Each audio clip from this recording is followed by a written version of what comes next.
Huwag nating baliwalain, mga kapatid, ang ating pagsamba. At pagka tayo nasa pagsamba, unawain nating mabuti yung mga itinuturo sa atin, sapagkat yan ang ating sandata laban sa ating kaaway. Napakahalaga rin yung pananalangin.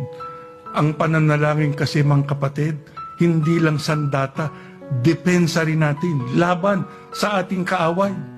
Kaya lang tayo tumatatag, kaya lang tayo tumitibay, pagka tayo laging merong kaugnayan sa ating Panginoong Diyos.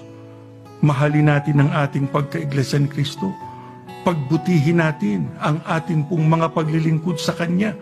Huwag nating bibitawan ang ating mga sagutin, sapagkat ang lahat ng yan kailangan natin para natin maipagtagumpay ang ating pananampalataya at makarating tayo sa kaligtasan.